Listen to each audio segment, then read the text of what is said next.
So we've seen this weekend, Trump passed an executive order, bypass Congress, make some COVID relief decisions. But everybody's wondering what's going on with the second stimulus. What's the update from the stimulus package side? Well, they're still trying to work that out. One thing they have agreed on that's getting bipartisan support is part of the second stimulus having some small business support and some small business options. We are more than likely going to see more loans similar to the PPP and the EIDL loans available for small business. What I'm hearing right now, one of the ones that's gaining a lot of traction is called the Restart bill. Under the Restart bill, there's some additional loans with the low interest rates, easy to acquire for small businesses.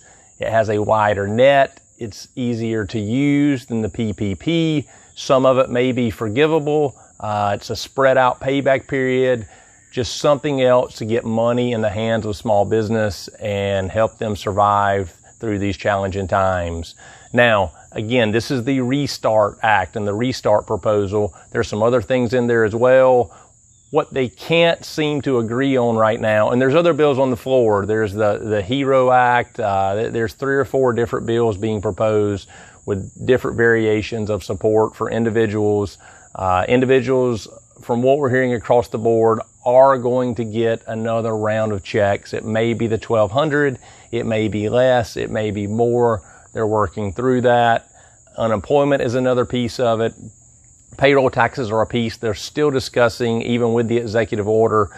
So both sides of the aisle agree on this small business side and helping small businesses. What they're not agreeing on is unemployment, individual checks, state aid, some things there. So you'll continue to see Congress work through some of these bills and come up with an agreement for a second stimulus. We will see something soon. We just don't know what that timeline is and exactly what that's going to be. But there's a few other things that's interesting that Trump acknowledged this weekend.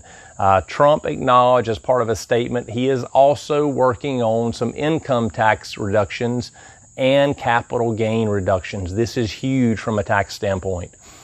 Trump is working towards reducing income taxes for middle and low income filers to give them some relief in 2020, to give them some pandemic relief, to help them either get a larger refund or owe less taxes. Now, we don't know exactly what's defined as low and middle income. We'll find out as more details come out.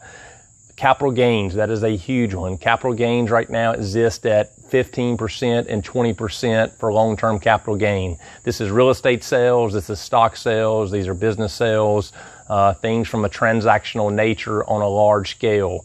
If we see a capital gain reduction, which is what they're talking about right now, we could see a major economic shift in some things taking place in 2020 from buying and selling, which would help add jobs and do some things there from an economic standpoint. So stay tuned. As I know more, I'll share more with you, but definitely some interesting news and some beneficial things coming out. Have a great day.